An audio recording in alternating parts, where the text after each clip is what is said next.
तो ये दलित middle class, लाखों कर्मचारी क्लास, मैं उनसे सवाल, एक काउंटर क्वेश्चन पूछना चाहता हूँ। शादी ब्याह करते हैं, पंडित जी को बुलाते हैं तो नमस्ते भी करते हैं और पैसा भी देते हैं। भंते बुलाते हैं, नमस्ते भी करते हैं, पैसा भी देते हैं।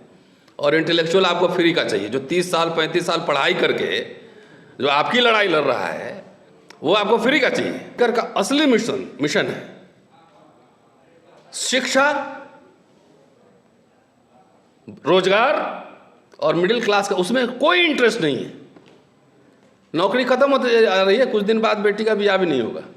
सबको सरकारी अफसर चाहिए ना, अब बिजनेस करते नहीं है। ड्राइवर भी ब्राह्मण चाहिए, हलवाई भी ब्राह्मण चाहिए, है ना।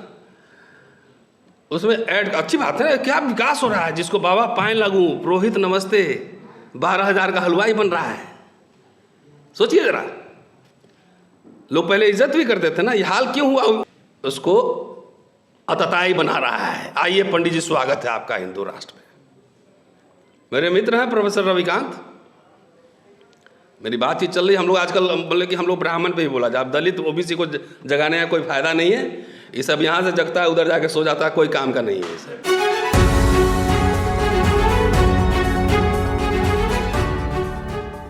लगता है ये कोई अपराध है। अरे जेल किस काम में जा रहे हो ये इम्पोर्टेंट है ना। चोरी में जा रहे हो, पॉकेटमारी में जा रहे हो, कि सोशल मूवमेंट में जा रहे हो, आज़ादी, दूसरी आज़ादी की लड़ाई के लिए जा रहे हो, दोनों में अंतर है। और अभी अनंत तेल तुमरे साहब हमारे सीनियर भी हैं, मित्र भी हैं, आप सब जानते भी होंगे, जेल में थे। 4 शानदार किताबें जेल में लिखा है उन्होंने। जवाहरलाल नेहरू 9-10 वर्ष जेल में रहे होंगे। डिस्कवरी ऑफ इंडिया लिख मारा। Antonio Gramsci, Italian young scholar, jail में थे। वो जो चिट्ठियां लिखते थे वो प्रिजन नोटबुक के रूप में छपा, और मार्क्सवाद के इतिहास में उस किताब ने 60 और 70 के दशक में क्रांति कर दी।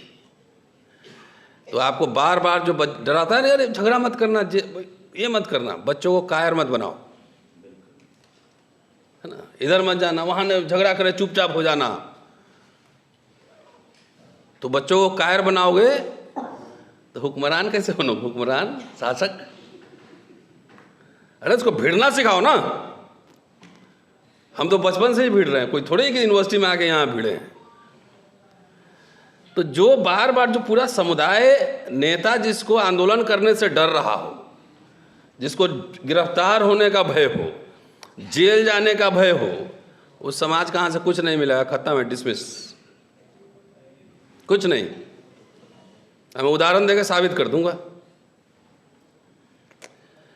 दूसरी बात है कि आप लोग जो मिडिल क्लास, स्पेशली दलित मिडिल क्लास में कह रहा हूँ, अभी दलित पे ही फोकस करता हूँ ना, सबका गारंटी नहीं लेता। अगर बात और लोग को ठीक लग जाए तो स्वीकार कर लीजिएगा, नहीं ठीक लगे तो छोड़ दीजिएगा।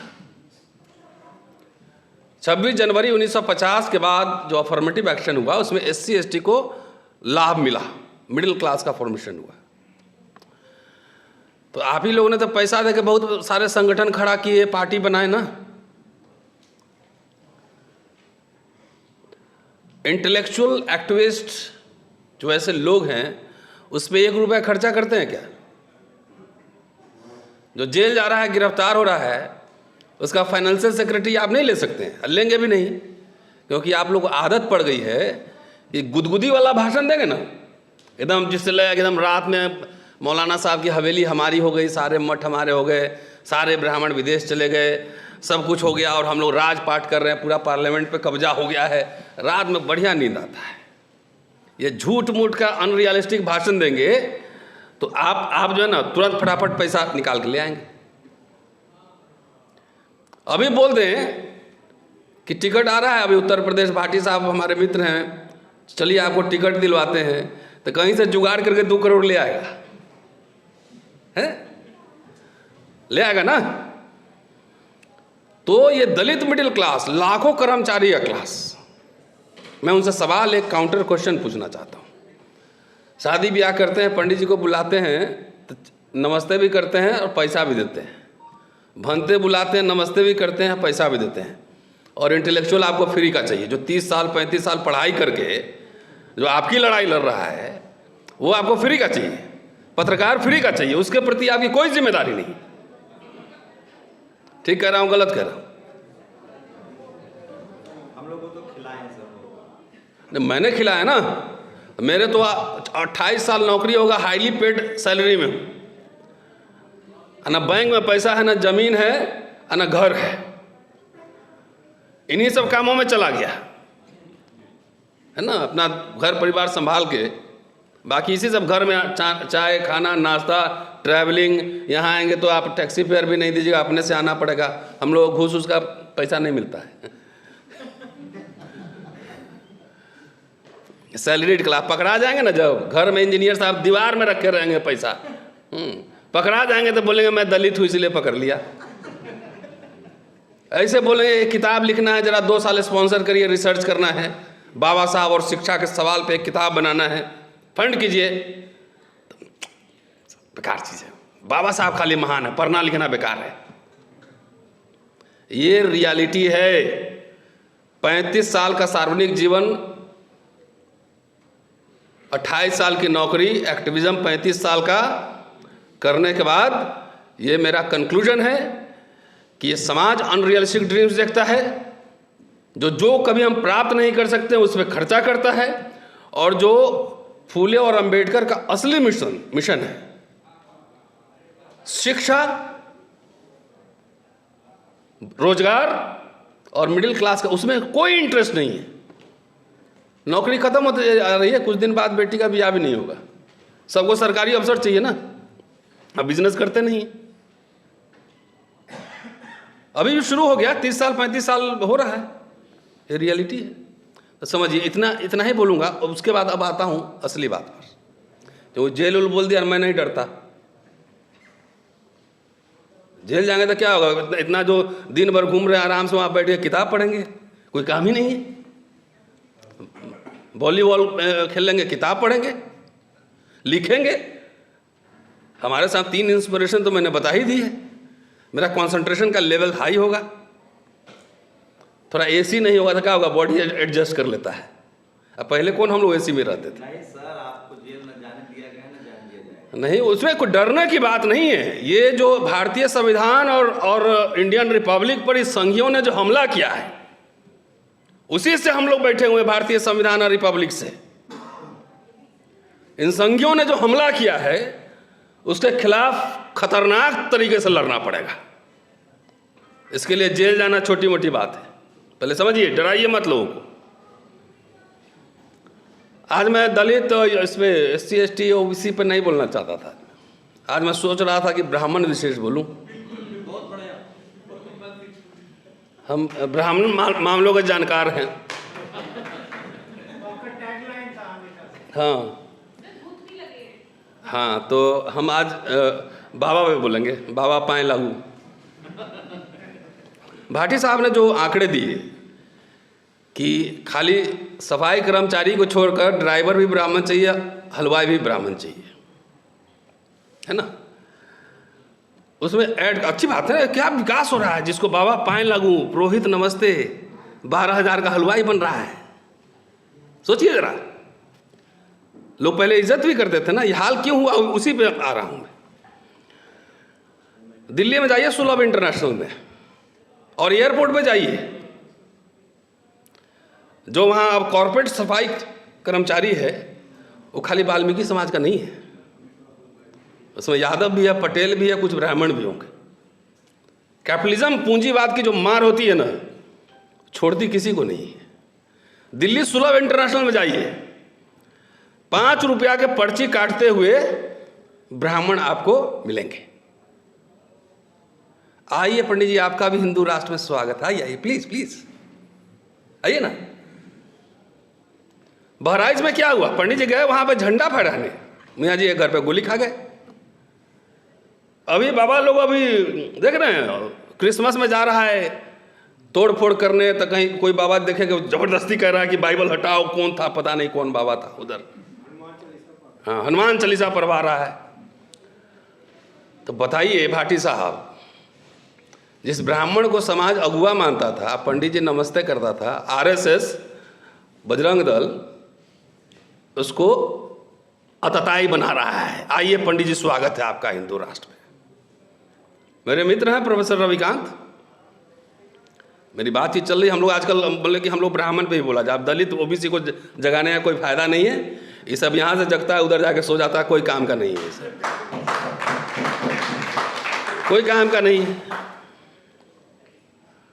अब भाटी साहब के कम्युनिटी के लोग मेरे घर पे किसी दिन आए थे, हम लोग इसी सभा के 25-30 लोग थे, शायद आप नहीं थे उसमें। हम ले भैया छल्ले वाली गाड़ी से बाहर निकलो पहले हैं? तो बाबा का हाल भी बहुत बुरा होने वाला। आप लोग को लग रहा है ना कि बाबा राज कर रहे हैं, सब लोग राज पुरोहित नहीं बनेंगे। आखिर ऐसा क्या हुआ? अब इसके बाद मुस्लिम पे आऊँगा। क्या हुआ कि पंडित जी अब जो है ना दिल्ली में मजदूरी कर रहे हैं, वो इलेक्ट्रिक वाला चला रहे हैं, ई रिक्शा हैं, और हलवाई का काम करना पड़ेगा, सुलभ इंटरनेशनल में भी जा रहे हैं। क्यों? क्योंकि इनको भी हिंदू राष्ट्र बनाने का कीटाणु काटा था। हिंदू राष्ट्र बनाने का कीटाणु काटा था। ये हिंदू राष्ट्र नहीं है, ये ब्राह्मणों का भी राष्ट्र नहीं होगा। सुन लीजिए, सब ब्राह्मण राज पुरोहित नहीं बनेगा। ये होगा अडानी का राज, जहां के 15,000 पे पंडित जी आपको भी काम करना पड़ेगा। हम तो दलित हैं, हम लोग पहले क्या 50 साल पहले कुछ था ही नहीं, मजदूरी कर लेंगे। तुम अपना जानो, अपना जानो, बनाना था। वैसे ही जैसे दलित को पूरा 80 के दशक में दोनों फेनोमेना चल रहा है। देखिए स्टार्ट, ब्राह्मण को हिंदू राष्ट्र बनाना है और दलित को हुक्मरान बनना है, दोनों चल रहा है पूरा एक साथ, है ना। तो हुक्मरान बनने के चक्कर में सरकारी नौकरी, वजीफा और एडमिशन और स्कॉलरशिप सब कुछ था ना। बोला कि एक काम करो ना, तो हुक्मरान बनोगे तो कर ही लोगे ना, तब तक इसको खत्म करो, खत्म करो सब, दोनों पैरेलल एक साथ। देखिए दूसरी बात, आजादी के बाद एक लंबे समय तक कांग्रेस ने शासन किया। उसका प्राइमरी जो वोट बेस था वो ब्राह्मण, मुस्लिम और दलित, यही था ना, SC/ST। OBC politics largely anti Congressism रहा, आजादी के पहले से भी चलते रहा।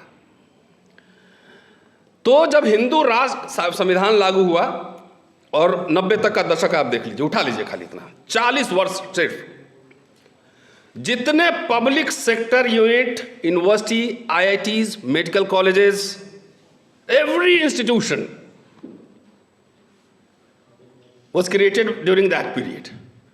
ठीक है, अभी कोई नहीं पूछ रहा है कि मोदी साहब ने 10 साल में कितने सेंट्रल यूनिवर्सिटी खोले हैं, खाली नाम बदल रहे हैं। मनरेगा से जी राम जी कर रहे हैं, 28 नाम बदले हैं जो कांग्रेस के सरकार की योजनाएं हैं। कोई नहीं पूछ रहा है कि मोदी जी ने कितने एम्स बनवाए, कितने IITs खोले हैं, कितने यूनिवर्सिटी खोले हैं। तो बना, तो ये मान लीजिए कि उसका सबसे बड़ा बेनिफिशियरी कौन था? इंडियन रिपब्लिक और इंडियन कॉन्स्टिट्यूशन का सबसे बड़ा बेनिफिशियरी ब्राह्मण था, जो कि हिंदू राष्ट्र में अब मजदूर बन रहा है। हमको टेंशन नहीं पंडित जी, आपको भी टेंशन होना चाहिए। मैं एक आंकड़ा दूं, भाटी साहब के राज से दे रहा हूं, 50 से 90 7 ब्राह्मण मुख्यमंत्री हुए। कितने? नाम पढ़ देता हूं।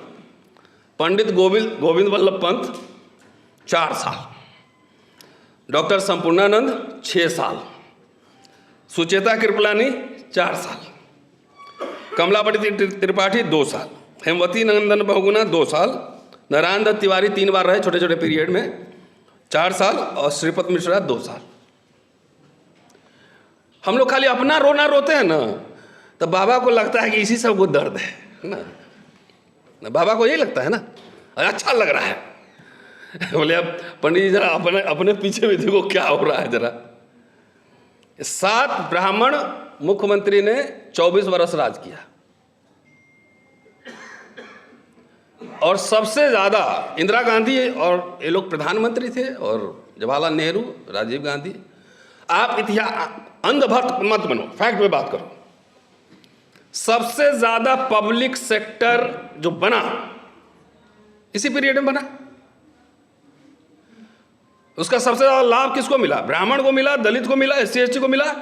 लेकिन बिना रिजर्वेशन के भी ओबीसी 5-8% आ ही तो रहा था, नहीं आ रहा था? ऐसा तो नहीं था कि ओबीसी रिजर्व नौकरी नहीं कर रहा था। 5-7-8% तो आ ही रहा था ना ओबीसी।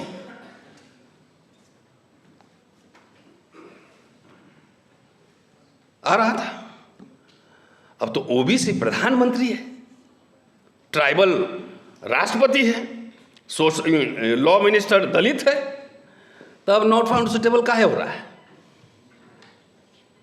नौकरियां कम क्यों हो रही हैं? क्लास 3-4 कॉन्ट्रैक्चुअल क्यों हो गया? आइडेंटिटी भाई 90 के बाद तो बहुत सारे दलित बैकवर्ड लीडर्स पैदा हुए ना, सोशल जस्टिस का जमाना आया, तो फिर कॉन्ट्रैक्चुअल प्राइवेटाइजेशन क्यों आ गया? ब्राह्मण जब साथ था उस समय तो पब्लिक सेक्टर बन रहा था, जिसका सबसे ज्यादा लाभ ब्राह्मण समाज को मिला। कहीं चले जाते ऑफिस में, Tripathi ji, Mishra ji, Thakur ji, vice chancellor, all vice chancellors, all professors, all bureaucrats, जजेस। मोदी जी आए तो लैटरल एंट्री लाए हैं। जरा उनका सोशल प्रोफाइल चेक कीजिए तो उसमें कितने ब्राह्मण आए हैं। ये आंकड़े देना इसलिए जरूरी है कि वो आपने अभी राहुल इंदौरी साहब का कह ही दिया ना, वो मुझे याद नहीं तो मैं भी पढ़ देता। हाँ तो तुम पढ़ देना। कहते हैं ना कि हाथ में मिसाल लेकर कोयले के खदान में रोशनी नहीं करते हैं। तो आप हाथ में जो मशाल लेकर जो रोशनी करने जा रहे हो, कोयले के खान में आग ही लगेगी जिसमें आप भी भस्म होंगे। Secular, democratic, socialist, modern, Cambridge educated prime minister Pandit Jawaharlal Nehru. तो रविकांत वाला बात छूट गया। रविकांत उसी से जोड़ देता हूं। रविकांत ने कहा, उसको मैं कोट करता हूं, कि ब्राह्मण के हाथ में, ब्राह्मण का प्रतीक जब तक सरस्वती रही तब तक ब्राह्मण विद्वान बन रहा था। नेहरू ने सरस्वती को प्रतीक माना ना, प्रतीक माना सिंपल। तो प्रतीक मान के वो साइंटिफिक इंस्टीट्यूशंस खोल रहे थे, IIT, मेडिकल कॉलेजेस, सिंदरी, तो कहां कहां पूरा बांध बना रहे हैं, ये कर रहे हैं। और RSS ने परशुराम पकड़ा दिया, फरसा वाला। तो जाके जो भी पंडित जी लोग सुनेंगे, जरा अपने बच्चों पे नजर रखें, ये कहीं आपका बेटा दंगाई तो नहीं बन रहा है। तो एक सेकुलर डेमोक्रेट जवाहरलाल नेहरू ने साइंटिफिक इंस्टीट्यूशन, पब्लिक सेक्टर खड़ा किया, और एक राइटिस्ट प्रो कॉर्पोरेट ब्राह्मण प्राइम मिनिस्टर अटल बिहारी वाजपेयी ने छीन लिया, डिसइन्वेस्टमेंट मंत्रालय। तो सरकारी कंपनी बिकी तो खाली दलित का नौकरी गया कि आपका भी गया पंडित जी। पेंशन छीना तो चूंकि सबसे ज्यादा पेंशन में ब्राह्मण थे, उसके लाभार्थी तो नौकरी, सरकारी नौकरी में ब्राह्मण थे, तो उसके लाभार्थी तो जो है पेंशन को वही ना होंगे ज्यादा। तो पेंशन छीना तो खाली हमारे ही छीना, आपका भी छीना ना। ये देखिए, इसीलिए मैंने कहा कि आप लोग को नहीं समझाऊंगा। आप लोग समझते ही खाली बढ़िया बढ़िया भाषण गुदगुदी वाला सुनते हुए अच्छा लगता है। 10 पंडित जी भी हमारी बात सुन लेंगे तो एक गांव को मोबिलाइज कर देंगे कि आदमी ठीक कर रहा है, हैं? ठीक है ना। सरकारी संस्थान बर्बाद हुआ तो उसके भुक्तभोगी खाली हम थोड़ी, आप भी हैं। जिला स्कूल सबसे एलीट स्कूल हुआ करता था, उसमें SP साहब का बेटा भी पढ़ते थे, DM साहब के भी बेटा पढ़ते थे, हैं? वो बर्बाद हुआ तो आपको भी प्राइवेट में जाना पड़ेगा ना। प्राइवेट अस्पताल में आपको भी जाना, सारे ब्राह्मण तो करोड़पति नहीं होंगे ना। और इसे भी हमारे यहाँ एक विद्वान लेकिन निर्धन ब्राह्मण था, यही पढ़ाते हैं ना, ब्राह्मण लेकिन निर्धन ब्राह्मण था। तो निर्धन ब्राह्मण जब जाएंगे मैदानता में, फोर्टिस में, तो क्या बोला कि आइए पंडित जी स्वागत है, आपका फ्री में इलाज होगा। तो मेरी राय ये है ना कि खाली अपना रोना मत रो, दूसरों का भी दिखाओ। दूसरी बात है कि हम लोग किसी को थैंक यू नहीं बोलते हैं, पता नहीं क्यों। अरे इंदिरा गांधी तो दूर है, अभी इंदिरा गांधी नहीं होती तो तुम्हारे नेतवा सब भी नहीं होता, क्योंकि बाबू लोग ही पढ़ के चंदा दिया उसको संगठन बनाने के लिए, समझे।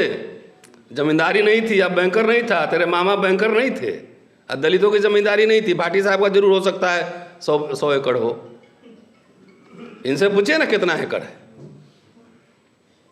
उत्तर प्रदेश देश नहीं है, उससे बड़ा देश है। 2 एग्जाम्पल दे रहा हूं, इस बाबू लोग का ना जिसी से बनाए थे। सामाजिक संगठन और विश्वविद्यालय खड़े हुए जिस दिन, इस भारत सरकार को शिकस्त हमने दी।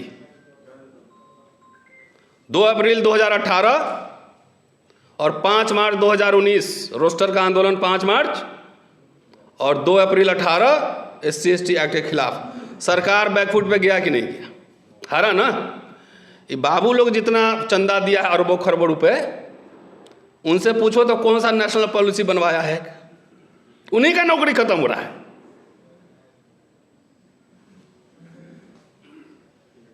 कोई दलित आंदोलन में शिक्षा और रोजगार के सवाल पर कोई आंदोलन है कहीं? नहीं। हुक्मरान बन लेंगे ना तो रातों रात इसको जो है ना कृष्ण जी की तरह जादू करेंगे, पूरा सोने का हो जाएगा पूरा द्वारका। राधा के 9 मन तेल होइए ना राधा नची है। दलित को बाबा साहब की जिंदगी लग गई कहने में कि साबित करने में। जाके आप the grievances of scheduled caste पढ़िए 1942, उनकी जिंदगी लग गई साबित करने के we are minority in national life, कि हम अल्पसंख्यक हैं। और चूंकि सिख मुस्लिम ईसाई अल्पसंख्यक है, उनको मान लिया गया है 1934 के संकल्प के हिसाब से, तो हमें भी अल्पसंख्यक का दर्जा दिया जाए ताकि हमको भी नौकरियों और शिक्षा में आरक्षण मिले। तुम लोग को नशा चढ़ा हुआ था कि हम 85 हैं 90 हैं। अर्जुन सिंह को शुक्रिया बोले हो कभी? थैंक यू बोले हैं आप? Thank you mister Arjun Singh, आपने हमारे लिए शिक्षा के द्वार खोले। कभी जगजीवन राम को थैंक यू बोले हैं? जितना पैंट शर्ट पहन के यहाँ पे जो नौकरी करने वाला होगा, जो 90 के पहले आया होगा, सब उसी वक्त का नौकरी लगा हुआ है। 89 में राजीव गांधी ने स्पेशल रिक्रूटमेंट ड्राइव चलाया था, तो कांग्रेस पार्टी के लोग भी नहीं बोलते हैं। ऑल्दो मैं कांग्रेस में हूं, लेकिन मुझे बोलने का फ्रीडम है। वो भी नहीं बोलते कि हमने क्या क्या किया, खाली उनको यही बात कहना था कि 40 साल हमने जो किया मोदी जी वही बेच रहे हैं, उसी को बर्बाद कर रहे हैं। और डेटा निकाल लेते, जैसे ब्राह्मण मुख्यमंत्रियों का डेटा हमने निकाल लिया।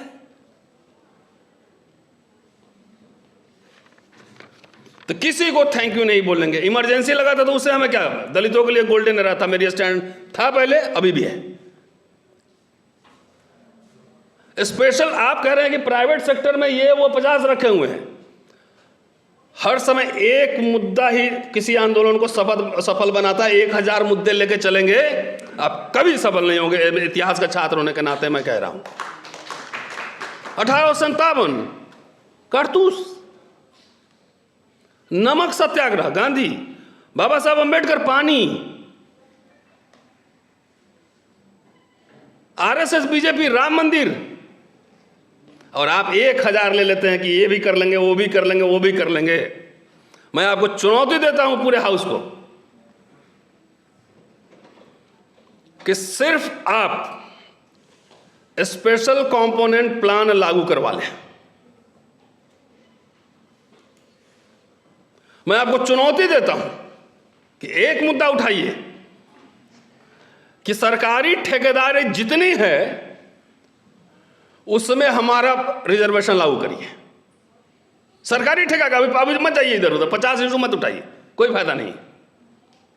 सिर्फ सरकारी संस्थान में हमारा पूरा भागीदारी होना चाहिए। उसी में आपके लाखों लाख लोग करोड़पति बन सकते हैं। तो दिग्विजय सिंह ने वहाँ डाइवर्सिटी लागू किया था वहाँ पे मुख्यमंत्री रहते हुए। मैं था उस प्रोग्राम में 2002 में कि SC/ST से हम सरकारी खरीदारी में हम 30% रिजर्वेशन खरीदेंगे। तो हमारे दलित भाई लोग सोचे कि अरे हम लोग तो हुक्मरान बनने आए हैं, दिग्विजय सिंह बनिया बना रहा है हमको। हाँ नहीं, सब मतलब कितना 545 कितना MP है? हाँ 43 है। तो इस सबको लगता है कि उसमें हम सब MP रहेंगे, मतलब पार्लियामेंट हाउस फट जाएगा, इतना MP जाएगा। तो वहाँ सबको लगता है कितना 6000 विधायक होंगे। नौकरी तो 20 लाख 50 लाख नौकरियां हो सकती है। ये आपके एजेंडा पे क्यों नहीं है? 1942 में बाबा साहब ने जब मेमोरेंडम दिया था ग्रीवेंसेस ऑफ शेड्यूल कास्ट, बोले 1076 ICS में से एक दलित है, वो भी नॉमिनेटेड है। 1171 CPWD के ठेकेदार में एक सिर्फ दलित है। ये कोई नेता आपको बताएगा नहीं, सही बात। और उसके लिए क्या रेमेडी दे रहे हैं, क्या रिकमेंड कर रहे हैं? 40 पेज का दस्तावेज, गोपनीय दस्तावेज। और उस समय मंत्री बन चुके थे वो वायसराय के साथ। 4 तरह की शिकायतें हैं। राजनीतिक शिकायतें, बोला भैया एक ही मेंबर ऑफ पार्लियामेंट है या एक ही मिनिस्टर है, हमारा 3 होना चाहिए कम से कम, 3 होना मिनिस्टर। शैक्षणिक शिकायतें है ना, और बता रहा हूँ ना, अन्य शिकायतें जिसमें कि सरकारी ठेकों में बंद द्वार, सरकारी ठेका में वो वादा कर रहे थे, मांग रहे थे कि सरकारी ठेका में हमारा रिप्रेजेंटेटिव 1942 में, और अभी हमारे नेता के एजेंडा पे नहीं है।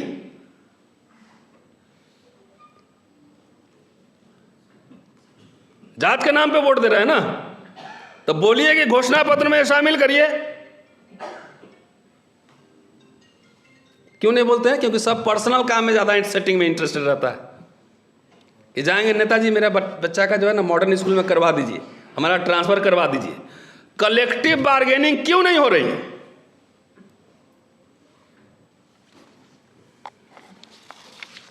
रेमेडी सब दे रहे हैं, कह रहे हैं कि दलित के पास पैसे नहीं है, कुछ नहीं है, तो उसको नौकरी में लाने के लिए क्या करना चाहिए? कह रहे हैं कि आयु सीमा बढ़ाया जाना चाहिए, परीक्षा शुल्क में कमी होनी चाहिए, और एक नोडल ऑफिसर, एक अधिकारी नियुक्त करें जो कि देखे कि इसके साथ गड़बड़ नहीं हो रहे। शैक्षणिक शिकायतें में क्या बोले, खाली पॉइंट्स बोल रहा हूं, आप किताब पढ़ लीजिएगा। उच्च शिक्षा के लिए सहायता का अभाव, कोई हेल्प नहीं है। अनुसूचित जातियों के लड़कों में उच्च शिक्षा की प्रगति को देखा जाए तो कला और विधि में ठीक ठाक है, विज्ञान और इंजीनियरिंग में शिक्षा ने कोई प्रगति नहीं की है, विदेशी विश्वविद्यालयों में उच्च शिक्षा से पहुंच से बाहर है। इसके लिए कई रेमेडी दे रहे हैं कि 2 लाख फंड दिया जाए, BHU MU को जैसे 3 लाख दे रहे हैं वैसे हमें भी 3 लाख दिया जाए, और जो विदेश पढ़ने जा रहे हैं उनको 2 लाख रुपए का फंड क्रिएट किया जाए, ये कह रहे हैं। बहुत सारा डिटेल्स कि उसके अलावा छात्रवृत्ति की व्यवस्था, निःशुल्क शिक्षा की व्यवस्था, माइनिंग स्कूल में कुछ सीटें रिजर्व करने की बात है, सरकारी प्रिंटिंग प्रेस में जो ट्रेनी है उसको लगाइए, रेलवे वर्कशॉप में लगाइए ट्रेनीज, जहां फिटर बढ़ई कई टेक्नीशियन लगाए जाते हैं। ये कह रहे थे। स्टेट एंड मैनिटी, बाबा साहब ने स्टेट सोशलिज्म की बात की थी कि जहां हमें जरूरत होगा वहां प्राइवेट सेक्टर लेंगे, जहां जरूरत होगा हम गवर्नमेंट सेक्टर रखेंगे, है? तो बाबा साहब 56 में डेथ हो गया, तो आप वहां से लेकर 90 तक आइए। फर्स्ट फेज, सेकेंड फेज का भी एनालिसिस करूंगा कभी और। तो उस बाबा साहब को, उस विजन को आगे बढ़ाया गया कि पीछे ले जाया गया? आगे बढ़ा ना। 1983 के बाबू जगजीवन राम का भाषण पढ़िए, मद्रास में बाबा साहब अंबेडकर की जयंती पर गए थे। उन्होंने कहा कि उन्होंने जो खाका, जो बाबा साहब ने खाका बनाया था, उसमें अभी मांस और रक्त डालना था, क्या डालना था जो उस समय तो कितने पढ़े लिखे लोग होंगे SC ST में। 1942-43 में तो कह रहे हैं पूरे बॉम्बे प्रोविंस में 400-500 ग्रेजुएट थे। तुम काउंट नंबर पे इतने हो गए ना। तो बाबू जगजीवन राम भाषण में कह रहे हैं कि बाबा साहब ने कंकाल जो बनाया था उसमें मांस और रक्त अभी डालना बाकी था, हमने वो काम किया। 1957 में रेलवे में प्रमोशन में रिजर्वेशन बाबू जगजीवन राम ने लागू कर दिया था, ये हम नहीं पता होगा। मद्रास हाई कोर्ट में केस हुआ, जगजीवन राम हार गए, फिर आए यहां पर सुप्रीम कोर्ट, वहां पे जीते। उसके बाद उसी भाषण में कह रहे हैं कि बाकी सारे डिपार्टमेंट से मैंने कैबिनेट से पूछे बगैर भी मैंने अपॉइंटमेंट्स किए धड़ल्ले से। जो लोग पुराने लोग होंगे 3-3 नौकरियां मिलती होंगी, वो पोस्ट ऑफिस में, एक रेलवे में, एक पुलिस में, कौन सा करूं इसमें चॉइस करना होता था। ये सब कुछ नहीं हुआ। नहीं, भारतीय रिपब्लिक में, गणराज्य में और संविधान से कुछ नहीं हुआ। RSS की भाषा अगर जो दलित बोल रहा है और जो दलित ये कह रहा है कि 70 साल में कुछ नहीं हुआ, उस समझ लेना RSS के पेरोल पे है। और जो ये भी बोले कि बीजेपी कांग्रेस एक है, वो भी RSS से फंडेड है। बाबा साहब ने कैटेगरिकली 1952 के मैनिफेस्टो में ये कहा था कि RSS और हिंदू महासभा जैसे प्रतिक्रियावादी संगठनों के साथ हमारा कोई समझौता नहीं होगा। तो फिर हमारे दलित नेता सब RSS बीजेपी से समझौता क्यों करते हैं बाबा साहब का नाम लेकर? ये एहसान फरामोश समाज बैठा हुआ है। जिन जिन लोगों ने आपके लिए कुछ किया उसको कभी थैंक यू भी नहीं बोला। चाहे VP सिंह हो, अर्जुन सिंह हो, इंदिरा गांधी हो, जगजीवन राम हो, तो दलित नेता से तो फैला दिया कि इंदिरा गांधी भी मनुवादी है, नेहरू भी मनुवादी है ना, और जगजीवन राम भी चमचे हो गए, सारे ये सब का चमचे हो गए, सब कुछ हो गए। ये चमचों के पैसे से यहाँ लाइट लगा हुआ है।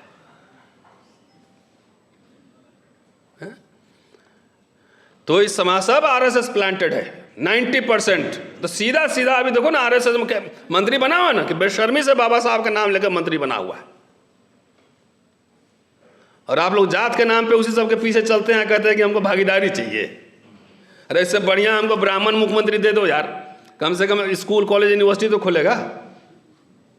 ऐसा दलित को लेके क्या करेंगे? रामनाथ कोविंद तो थे ही प्रेसिडेंट, उससे बढ़िया एक सेकुलर ब्राह्मण ले लेंगे, ज़्यादा बढ़िया है। वो सामने दोनों पैरेलल मैंने रख दिया आपके सामने।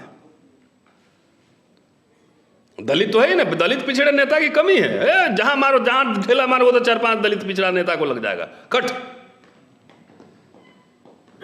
उससे बढ़िया ब्राह्मण रहे तो ठीक है ना, विश्वविद्यालय खोले, हमें कॉम्पोनेंट प्लान दे, SC ST OBC के हजारों बच्चों को विदेश पढ़ने के लिए भेजे। तो आपको भी आपके जात का नेता लोगों ने गुलाम समझ लिया। ये सब गुलाम है, फ्री का वोटर है सब। तो जो सवाल समाज नहीं उठाएगा तो कहां से मिलेगा? सब कुछ नहीं मिलेगा। सवाल हम लोग 2 बार उठाए तो एग्जाम्पल दे दिए, किसानों ने सवाल उठाए, सरकार हिला दिया। ठीक कह रहा हूं साहब, ज़्यादा हो गया अब आज के लिए। बच्चों को कायर नहीं बनाना है और बिजनेसमैन भी बनाना है, इंटेलेक्चुअल भी तैयार करना है।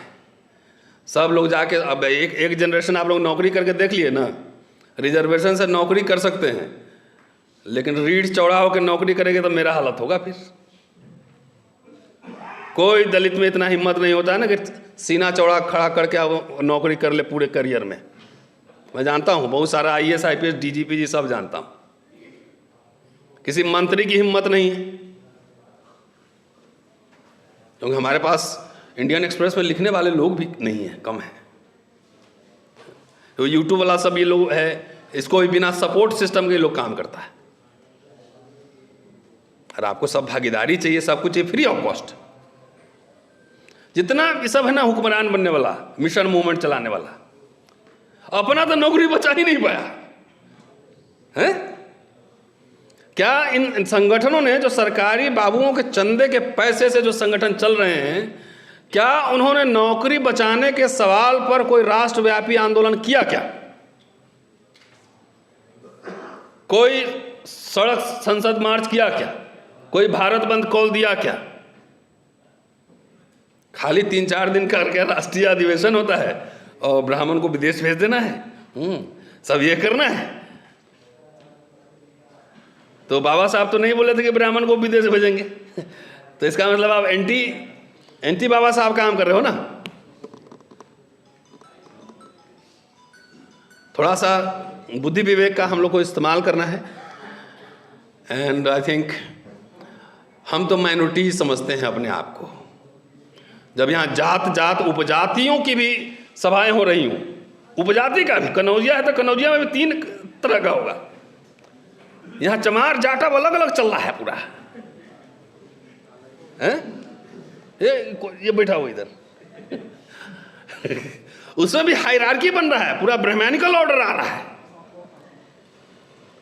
जब जात उपजातियों के संगठन बन रहे हो और वो आपस में मुठभेड़ करने के लिए तैयार हो, अब संगठन बनाइए, मुझे दिक्कत नहीं है, लेकिन कम से कम साझा कार्यक्रम तो बनाइए। आपस में ही लड़ रहा है, उसमें से भी एक ऐसा आ जाएगा जाटव जैसा, इसको आरएसएस वाला देगा 10 लाख रुपया, लो तुम अपना बनाओ सभा। उस शंभू सिंह को भी 10 लाख दिया, तू अपना बनाओ। इधर ओम सुधाई बैठा हुआ, इसको 2-4 करोड़ दे दिया, सब अपना अपना सभा बनाए घूम रहा है।